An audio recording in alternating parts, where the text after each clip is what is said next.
Good morning, ladies and gentlemen, and welcome back to the Smarter 2018 conference. I hope you have well relaxed and enjoyed Seville yesterday evening.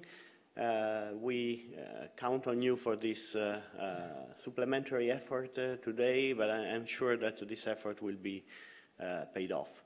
Let me introduce the friends that are here at the stage of this plenary.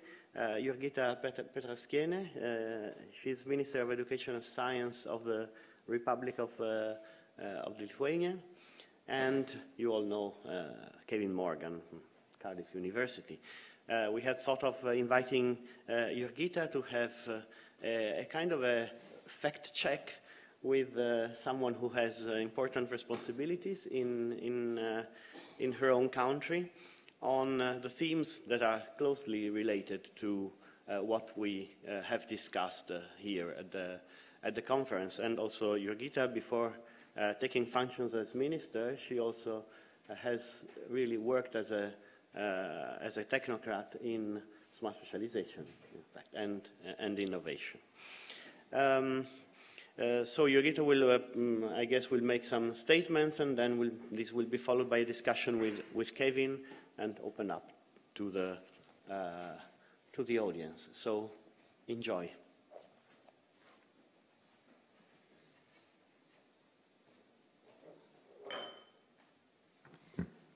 Good morning, everyone.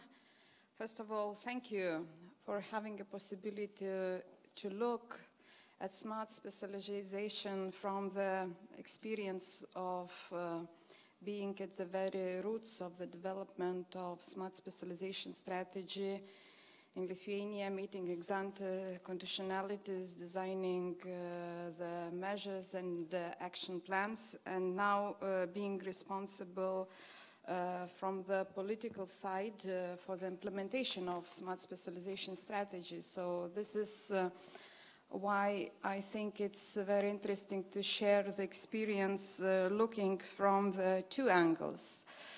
First of all, Lithuania, a small country of 2.8 million, having 14 universities, 42 higher education institutions, 13 research centers. So this is a research capacity that we have. We have set a strategy for smart specialization that covers 20 action plans. And we also have set up a monitoring system. We already had 2 monitoring reports, and now we are in a midterm of the review of the strategy. And I would like to share some facts where we are. Smart specialization strategy in Lithuania is implemented by 2 ministries, Ministry of Economy and Ministry of Education and Science, and the measures for implementation are also shared by the 2 ministries. If to look at numbers, currently 273 million out of 782 million are invested in implementation of smart specialization strategy, and that covers 816 projects. So looking at these numbers, you can see that we are at quite starting stages of smart specialization implementation, and this is a very good time of revising how to review our priorities, how to restructure our action plans and also measures. Where we are successful, you can see that in small countries like Lithuania, you always have a conflict or a challenge to cover and invest and retain the excellence in all research fields and to develop different sectors of economy, because this is very important for the successful development of the country. That's why setting priorities is quite a challenge. When you look, like for example, that research funding is almost by 75% dependent on EU structural funds. So this is a challenge we have to solve. Being policies of research, of innovation, of economy, vertical, but at the same time horizontal. So one of the key plans of the current government is to, we have launched 6 structural reforms that I think are, most of them are very much related to implementation of smart specialization strategy. This is reform of education, with special emphasis on reform of higher education and research sector, because you have to have strong institutions, you have to have skills to implement priorities, skills in research, skills in economy as well. Another reform is reform of research and innovation, and the first result that we have, or the first step forward, is a new law on research and innovation. So this is an eternal dialogue, not only in small but also in big countries, how to build bridges between research and innovation. And this is a strong debate on what do we understand as innovation, how do we perceive research system. So another reform is financial reform, which I think is very much connected to the success of innovation system, the success of economical system. And that's why smart specialization strategy in itself, in such small countries, but I believe that in big regions as well, works as a kind of driver for change, works as a kind of net that connects education system, research system, economy, financial system, and regional system. Because being a small country, as a mini region, in the terms of smart specialization, we are a country that has 60 municipalities. So we have regions within a region on a small scale. So setting priorities and using all the capacity of the country for the success by scaling the added value in economy, this is a big challenge. So I think that one message I want to share, that precondition of the success of smart specialization strategy lies not only in setting a good strategy for smart specialization, but having a very clear evaluation of the context of the country and the vision of the country itself. So what place smart specialization, in what place we have smart specialization in such countries like Lithuania is very important.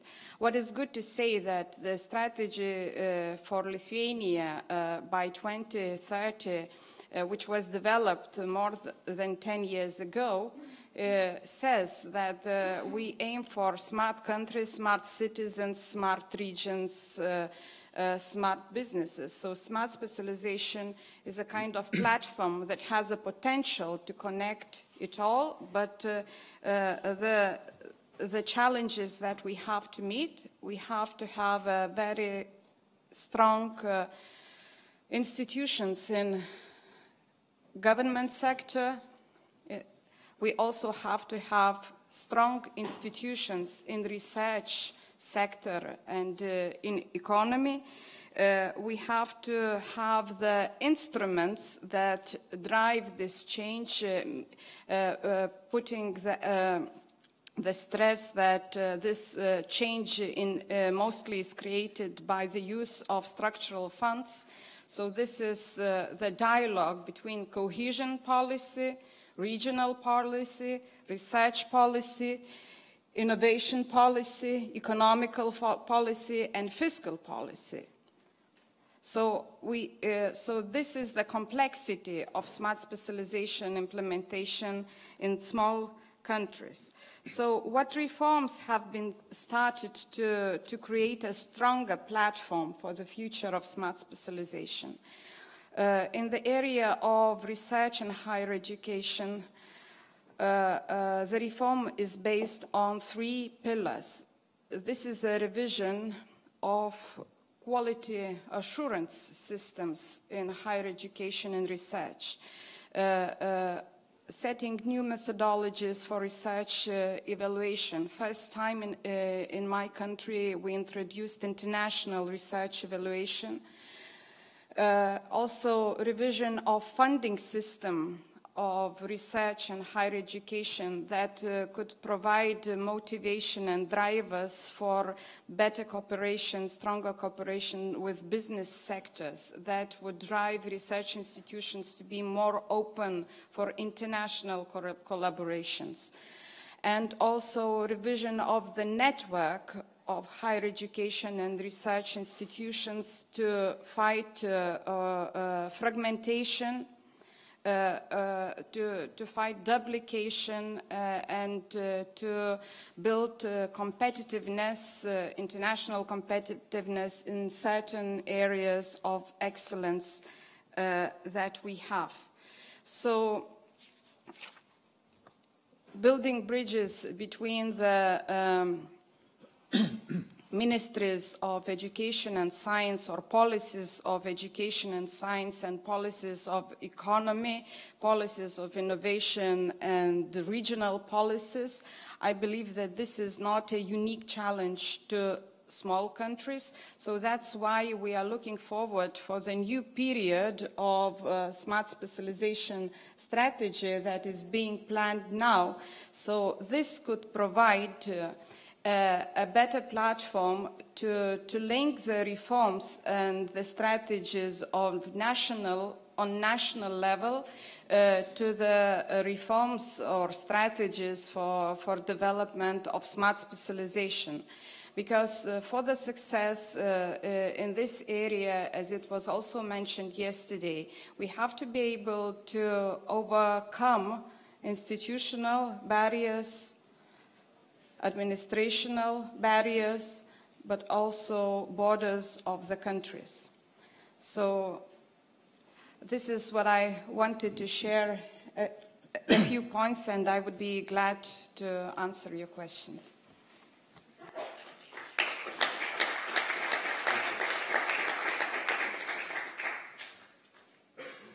Well, I've been given 5 minutes to respond to what Rita has just said, and then we'll open up to the audience. I mean, there are so many things that she has raised, and so little time to discuss them, that I inevitably have to be a little selective about what I say. But I think it's clear to everyone already, isn't it, that we are presented here with a very unique situation in 2 respects, it seems to me.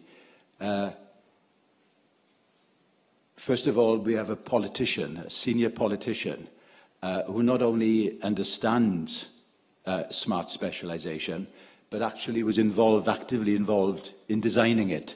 That's a fairly unique situation in my experience. Somebody who really understands these 2 worlds. One, the operational world of smart specialization and policy design, and now being in a position as the Minister with some power to try to deploy and shape these things that she's been working in a previous life. That's quite unique, I think, and that needs to be said. Let me just pick up on 2 things. that I think resonates for us all in a wider community. The first of all is the issue of scale. You know, we've heard here over this last 2 or 3 days different things said about scale. Sometimes we are told big is beautiful, in the sense that if we think of the new economic geography emphasis on agglomeration, on the rise of metro regions, city regions, to be big is to have higher correlations of productivity, for example. In that sense, big is better, we are led to believe. And in other contexts, we are told that small is more agile. Small is better. Small is beautiful, we are sometimes told. So everything depends, it seems to me, on context about scale. And we've got to be agnostic about scale. Personally, I've always felt that we shouldn't fetishize scale, because the real problem is not being small. The real problem is being lonely. That is to say that scale can be feasible and viable and innovative so long as it's networked. Whether we're talking about a single firm, a region, or a small nation. You and I both come from very small countries. Lithuania is 2.8 million people. Wales is 3 million. We heard from Simona yesterday that Wales had made some disastrous decisions institutionally. We'd abolished our development agency and took the functions internalised into the civil service. And our performance has plummeted, partly as a result of that. So institutions matter. And this is the second thing I think that Yogita has emphasised, hasn't she? The need for strong institutions, and not just strong institutions, but institutions which are part of a bridge-building exercise, to build bridges between, let's say, higher education, your own ministry, and the world of international partners with business.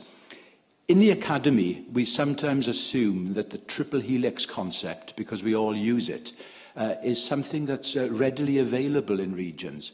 But anyone who's been involved in working in these three worlds of the triple helix will know that these are three radically different worlds with different cultures, customs, norms, time horizons, and it's very, very difficult to craft strong alliances between these three worlds. So far from being readily available, the triple helix is a major challenge for countries, whether they're small or large, it seems to me. And bridge building is a very, very important exercise. And the final point I'd say, Birgitta, that emerges from your presentation is the need to confront institutional barriers.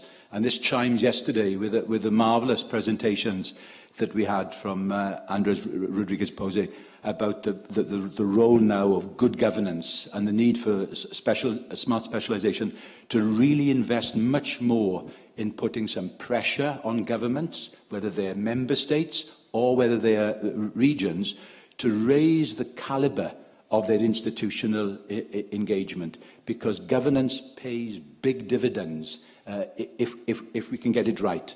But we need institutional reforms, like you're doing, for example, in universities, to try to give those institutions the internal capacity to be better engagement partners with their external partners. So institution building, bridge building, not fetishizing scale, and remembering that the problem with scale is not being small, but being lonely, in the sense of being not connected to networks. So those are some of the things that I take from your presentation in Lithuania, things that resonate for us all, whether we live in large or small countries. And on that note, I'd like to open up for other people to have an opportunity to comment on what Yogita has said this morning. We've got some time now for comments or for questions. Well, we've got a minister who understands smart specialisation with us for a little while. So please, somebody help me out here and ask a question. Bruce, thank you. Thank you, and thank you, Minister, and thank you, Kevin, for the start today. I think they were very interesting comments. One of the things that really struck me, Minister, was the way in which you talked about the need for reform and for parallel initiatives in economy, in education, in finance. And if I speak from the experience of my own government in Australia, there's a very quick tendency in government for each of those distinct portfolios also to become silos. What is it that you're able to do in your country to work with your peers who are in charge of the other portfolios to make sure that you have a coherent approach to managing that reform process? Thank you. Thank you. I think this is a very important question, and as Kevin has said, being in a small country and implementing smart specialization, I have a feeling that we have to have a two-way street. A street for champions with a one speed limit, and another street that is perhaps much broader, and which is also of key importance, is developing the skill for and scale for champions to appear. So in my government, in my country, we have set up a research and innovation council headed by the Prime Minister, where we meet the ministers of economy, ministers of finance, social affairs, and other sectors that are related to implementation of smart specialization. And this committee will approve the revision of smart specialization program. This committee is governing the implementation, which this is quite an initial stage, but I think that this is a big step forward. Another thing that was very useful, and it was a peer review exercise by European Commission to review our research and innovation coordination policy mechanisms, to review all our institutions and structures with recommendations how can we build better bridges between different institutions. So these are our steps forward.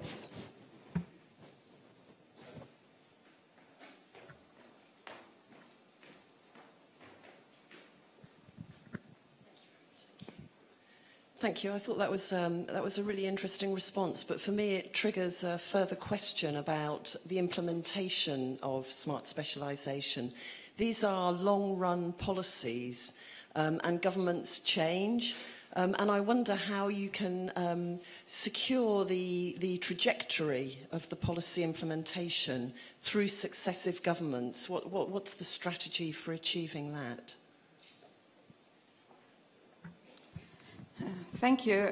I think this is one of the most difficult questions or tasks to say, because we all understand that success or results of reforms in higher education or research, they do not come in 4 years' time, which is usually a term of a government. That's why it is very important to have long-term vision, and I would refer to what Kevin has said. I am a believer in perhaps not triple helix but quadra-helix, because if you have a very open discussion and an open platform in setting long-term processes and strategies involving research community, business community, institutions that set the policies. So this platform is in a way a securing mechanism to have the sustainability and the continuity of the work. I think on that note, we'll have to bring the session to a close, simply because the parallel sessions are about to begin, And this is another rare session because we've almost finished on time, which shows you what good governance can do. Thank you. And one final point that I must remind you, or Alessandro will be cross with me. We are not having a coffee break right now. We're going straight into parallel sessions, and then we'll have a coffee break after that. I think that's correct, Alessandro. Yeah? Anyway, can we thank the speaker in the traditional way, please? Thank you very much. Very good. I really enjoyed that, and you did a very good job.